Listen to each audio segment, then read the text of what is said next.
Hermanos y hermanas, siento mucho no poder decirles siéntense, pero bueno, quienes puedan hacerlo, hagan el favor de hacerlo, tratando de no dormirse, porque este sol a veces le da a uno sueño.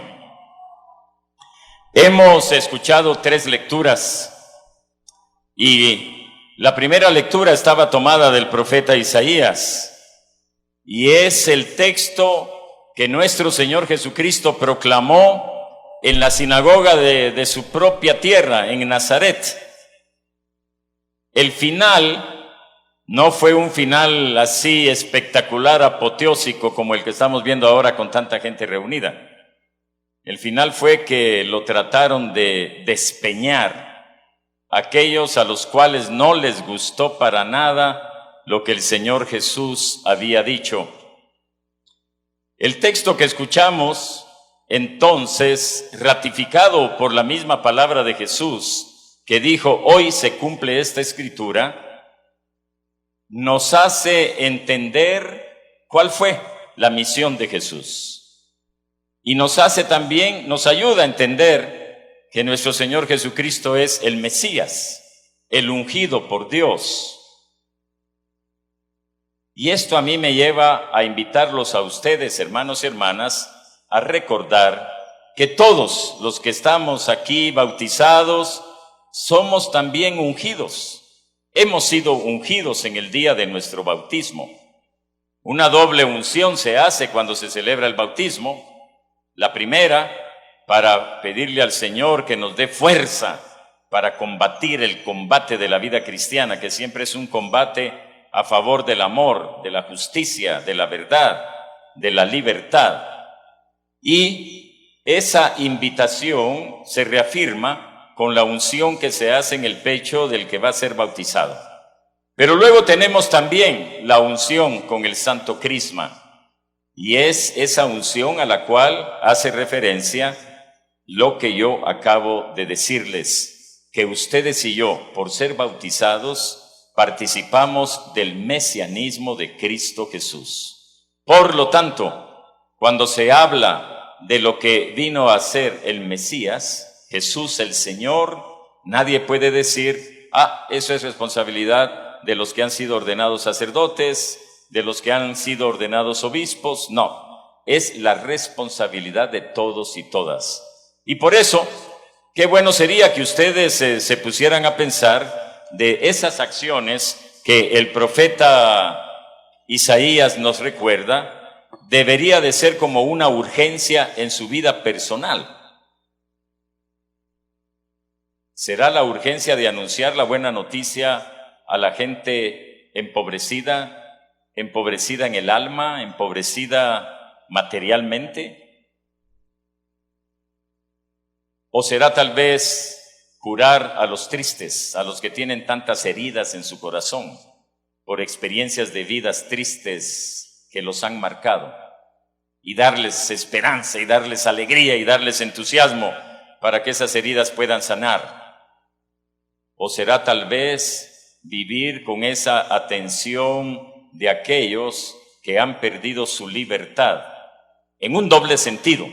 En el sentido de la libertad material, están presos, muchos de ellos injustamente, otros justamente, pero también puede ser que la prisión sea la prisión del corazón, del egoísmo, del orgullo, de la ambición, del solo pensar en uno mismo, porque esas actitudes no nos liberan.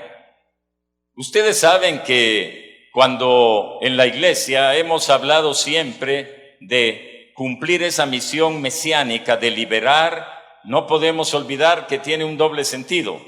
Liberar a las personas en las sociedades de todo aquello que nos impide vivir como personas. Todas esas estructuras sociales que no nos permiten vivir con la dignidad que tenemos de seres humanos, de hijos e hijas de Dios. Pero esa esclavitud material, permítame que utilice la palabra tal vez exagerando la esclavitud, es fruto de otra esclavitud, es fruto de la esclavitud del alma. Cuando yo solo pienso en mí mismo, cuando yo me dejo llevar de mi orgullo, me dejo llevar de la avaricia, me dejo llevar de la soberbia. Bueno, los 7 pecados capitales son los que esclavizan nuestra alma. Entonces, ¿cómo vas tú a poder hablar de liberar a los demás si tú mismo no estás liberado? O si tú misma no estás liberada. Bueno, hoy es un buen día para pensar eso. Escuchábamos también el segundo texto, el texto de este capítulo número 9, de esa primera carta que el apóstol San Pablo escribió a los Corintios. Yo, cuando fui nombrado obispo por San Juan Pablo II, normalmente siempre le piden a nosotros obispos, y cada uno de los obispos que estamos aquí tenemos nuestro propio lema. Yo escogí ese tema: ay de mí si yo no anuncio el evangelio.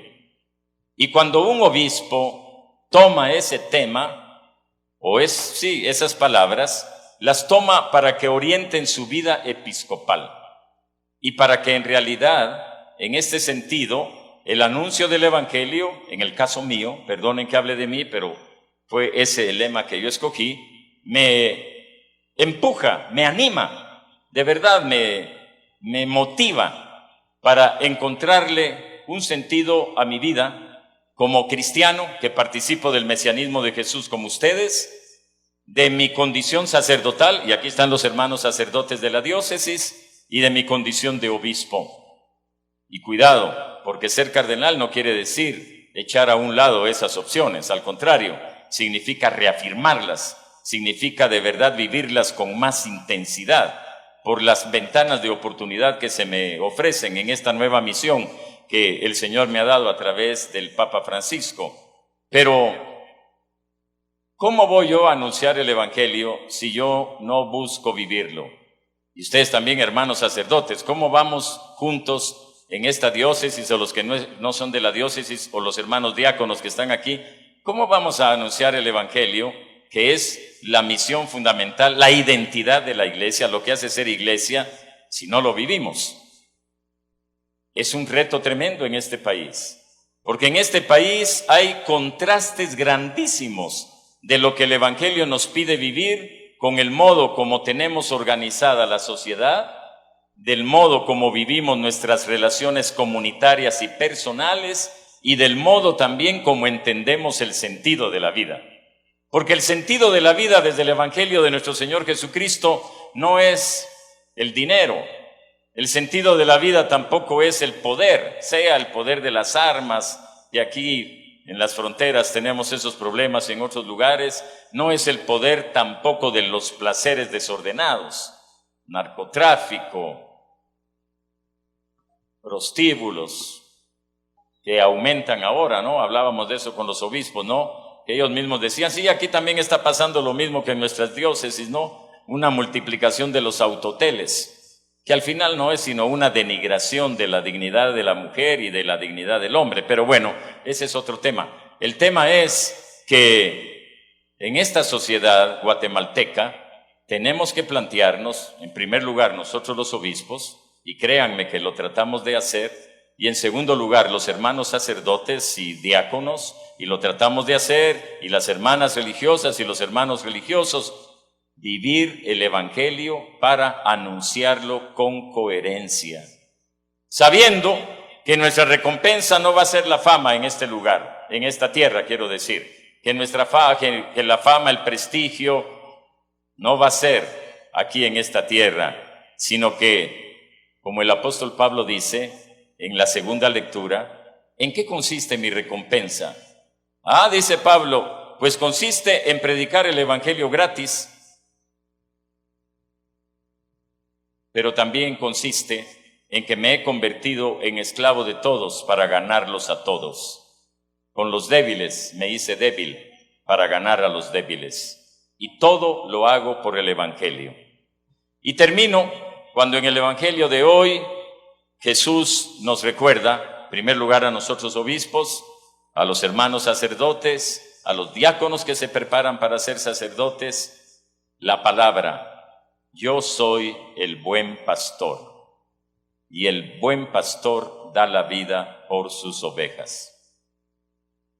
Palabras muy gruesas, hermanos y hermanas, que le plantean a uno en realidad desde su ministerio sacerdotal y episcopal hasta dónde yo estaría dispuesto a dar la vida por ustedes.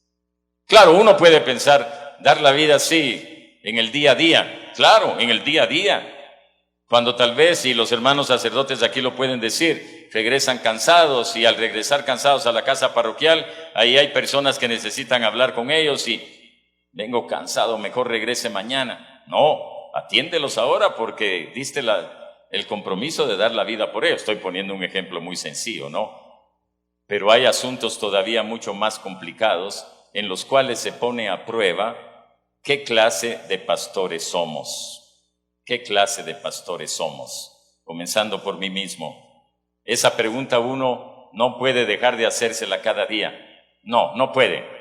Porque si uno no la hace, corre el peligro entonces de engañarse a sí mismo, y no hay peor cosa que engañarse a sí mismo, porque después es muy fácil engañar a los demás.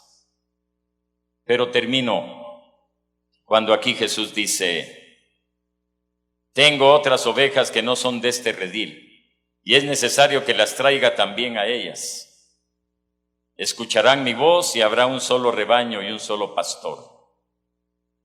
Es un gran reto el de que verdaderamente lleguemos a ser un solo rebaño y un solo pastor con todas las divisiones que tenemos.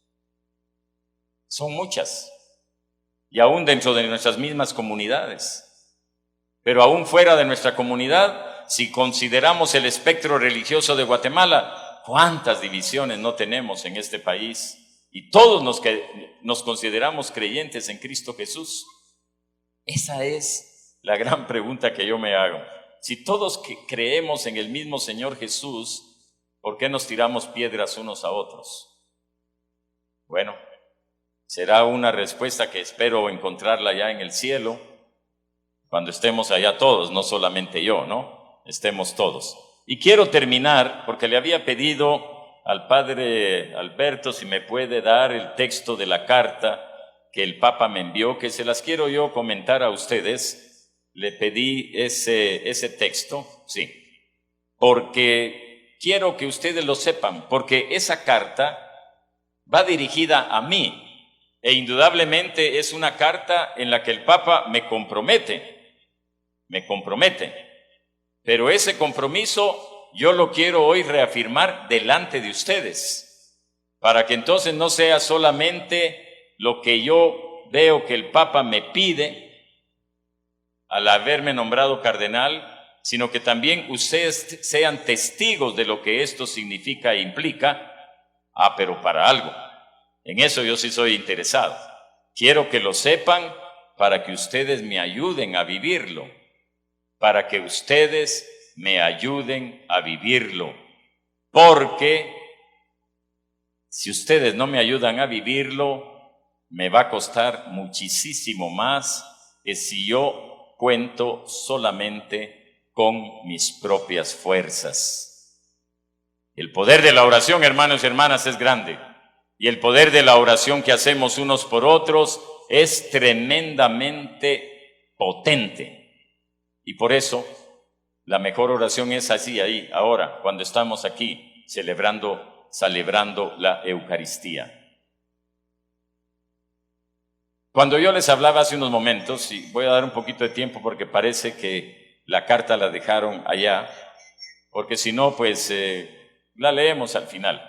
Yo quería como unirla para lo que era la predicación del Evangelio. Pero bueno, mejor la vamos a dejar antes de la bendición final, porque no quiero que se sigan asoleando además. Vamos entonces ahora, los que están parados, seguir de pie, y los que están sentados, pararse, para presentar nuestras peticiones delante del Señor.